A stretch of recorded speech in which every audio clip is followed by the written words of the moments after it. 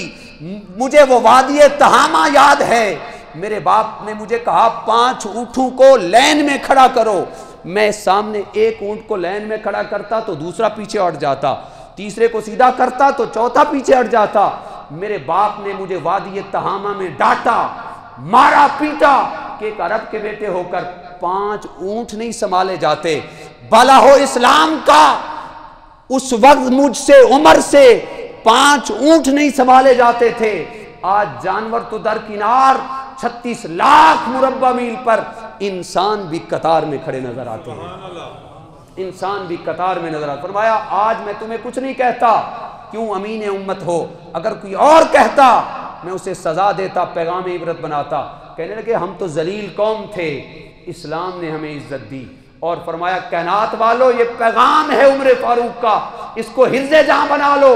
فرمایا جو بندہ اسلام کے ساتھ منسلک ہے اسلام اسے عزت عطا کرتا ہے، جو اسلام کو چھوڑ کر کسی اور جانب سے عزت کے حصول کے لیے بھاگ دوڑ کرتا ہے، جد و جہد کرتا ہے، فرمایا کل قیامت کا دن بھی اس کے لیے ذلت کا ہوگا اور اس کے لیے دنیا بھی ذلت کی ہوگی۔ فرمایا اگر عزت ہے تو اسلام کی وجہ سے ہے، اگر عزت ہے تو دین اسلام کی وجہ سے ہے۔ فرمانے لگے کہ آج ہمارے سامنے یہ سارا کچھ موجود ہے، لا الہ الا اللہ پر ہم نے عمل کرنا تھا، لا الہ الا اللہ کو چھوڑا، اسلام کے دامن کو چھوڑا۔ بقول عمر فاروق جس نے اسلام کو چھوڑ کر عزت تلاش کرنا چاہی دنیا کے اندر ذلیل و رسوا ہو گیا۔ 56 یا 57 اسلامی ممالک ہیں لیکن ان کے تفکر کا قبلہ مغربی ممالک ہیں، وہ تو مغربی ممالک کے ایجنٹ بن کر اسلامی ممالک کی باغ دوڑ سنبھالے ہوئے ہیں۔ اگر انہیں پتہ ہوتا کہ عزت اسلام سے ملتی ہے تو پھر ہمارے فلسطینی بھائی ایسے کٹتے رہتے۔ اللہ اکبر، یہ کوئی پرانی کہانی نہیں ہے، آج ہمارے ہاں اسلامی عزت کا انحطاط ہے، بے زری کا کچھ معاملہ نہیں ہے، مادی وسائل بھی ہیں، اخلاقی وسائل بھی کم ہیں، معاشی وسائل بھی ہیں، ایٹم بم بھی ہے، لیکن کمی ہے تو یہ ہے کہ ہم نے اسلام کا دامن چھوڑ دیا ہے، ہم نے مرکز کو چھوڑ دیا ہے، جس مرکز نے ہمیں عزت کا معراج عطا کیا، تاج و تخت عطا کیا، مرکز کو ہم نے چھوڑا تو ذلیل و رسوا ہو گئے۔ پچھلے سال میرے ایک دوست ہیں بکھی پاور پلانٹ کے خطیب ہیں، انہوں نے مجھے واقعہ سنایا، میں دنگ رہ گیا۔ آج اپنے بیگانے بھی ہمیں تانے دیتے ہیں۔ بکھی پاور پلانٹ کے اندر وہ خطیب ہیں، میرے کلاس فیلو ہیں، مجھے کہنے لگے مجھے بڑا شوق تھا کہ میں ننکانہ صاحب جا کر گردوارہ دیکھوں۔ ایک دفعہ میں اپنے کچھ افیسران کے ساتھ ننکانہ گردوارہ پہنچا تو میں وہاں پہ پہنچا تو جوتی اٹھا کر میں سیڈ پہ رکھنے لگا تو ایک شخص آگے بڑھ کے مجھے کہنے لگا کہ حضرت صاحب جوتی یہیں چھوڑ دیں، یہ مسلمانوں کی مسجدیں نہیں ہیں، یہ مندر ہے، گردوارہ ہے۔ آج مسلمان ہم اس قدر اخلاقی پستی کا شکار ہو چکے ہیں، واٹر کولر بھی باہر لگاتے ہیں تو اس کو بھی زنجیر لگی ہوئی ہے، ہم تو گلاس نہیں چھوڑتے، اس کو بھی زنجیر لگی ہوئی ہے۔ ہم اخلاقی انحطاط کی وجہ سے ذلیل ہو رہے ہیں، علمی انحطاط کی وجہ سے ذلیل ہو رہے ہیں، اور جان عالم ہمارا مرکز ہیں، رسالت امام صلی اللہ علیہ وسلم ہمارا مرکز ہیں۔ ہمیں عزت واشنگٹن سے نہیں ملنی، ہمیں عزت پینٹاگون سے نہیں ملنی، وائٹ ہاؤس سے نہیں ملنی۔ اگر عزت اور تاج و تخت ہمیں ملا ہے تو جان عالم کے جوڑوں کے صدقے سے ملا ہے۔ آج بھی اگر چاہتا ہے کہ ہمیں تاج و تخت بھی ملے، عزت بھی ملے، تو اپنے آپ کو حضور کے ساتھ معلق کرنا پڑے گا۔ یہ صحابہ کے دور کی بات نہیں ہے، تبع تابعین کے دور کی بات بھی نہیں ہے، حضور سری سکتی کے دور کی بات بھی نہیں ہے، جنید بغدادی کے دور کی بات نہیں ہے، یہ ابھی کی بات ہے 1857 سے پہلے جب ہم انگریز کے غلام تھے۔ بادشاہی مسجد پہ ایک بھکاری بھیک مانگ رہا تھا،